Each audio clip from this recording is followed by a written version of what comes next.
The DCEU continues the expansion of its cinematic universe with Black Adam, the latest comic book hero to join the likes of Wonder Woman and Aquaman on the big screen. This is following a lengthy development that had many fans wondering if the film was ever going to see the light of day.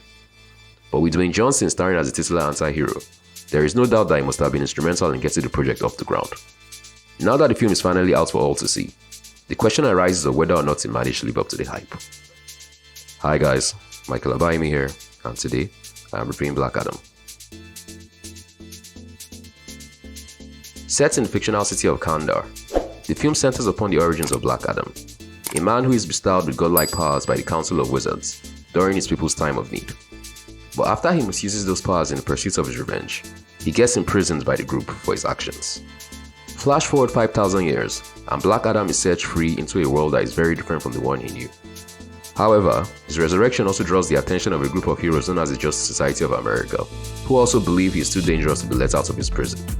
Meanwhile, his city has since fallen under the subjugation of Intergang, a crime syndicate that rules over his people with brute force. And so Black Adam must choose whether or not to become the hero the city needs, or the villain some already see him as. The DCEU has been on a roll of late with a string of crowd-pleasing entries, from last year's The Suicide Squad to his TV show spin-off, Peacemaker, earlier this year. So the hope going into Black Adam was that the film would continue that winning streak by delivering another worthwhile superhero romp. But even more than that, fans in the know have been edged on by The Rock himself into believing that this could very well lay the groundwork for something bigger.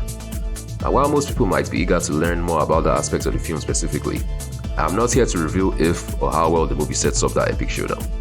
Instead, I am only going to be speaking on how well the movie works on its own merits. That said, you definitely want to stick around to watch the mid-credits scene in all its glory. All teasing aside, Black Adam is what I would call yet another middle-of-the-road entry in the DCEU. It does everything it can to tick all the requisite boxes that make such movies enjoyable.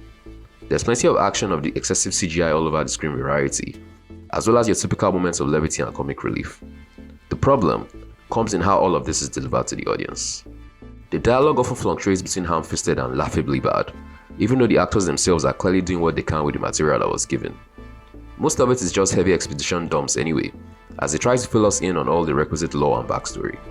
Except they seem to forget that they needed to have some lines left over that would work to endear us to these characters. This effectively takes away any feeling of dread or fear for their safety they might have had, and even the big emotional moments that came later in the film couldn't help but feel flat as a result. The members of the Justice Society of America barely leave any kind of impression, which is a far cry from the rich characterization we had in the Suicide Squad last year. The same thing could be said about the film's villain, who was just as forgettable and cookie cutter as they come. Then there was Black Adam himself, who was basically the same character Dwayne Johnson had played in other films, only nowhere as funny or charismatic. He did have some of the best lines in the film overall, but none of that was enough to save what felt like a phoned-in performance. Black Adam is yet another DCEU movie that fails to reach its full potential. The film can be described as average at best, and even borderline mediocre at worst. All of that is not to say that there isn't enjoyment to be had with the movie, as I can easily see its pleasing crowds of moviegoers who simply want to have a good time at the movies. But for those wanting more, they'll just have to look ahead to future DCEU projects like The Flash and Aquaman 2, and hope that those manage to deliver the goods. I'll give the film a 5 out of 10. Will you be checking out Black Adam this weekend? Let me know in the comment section down below.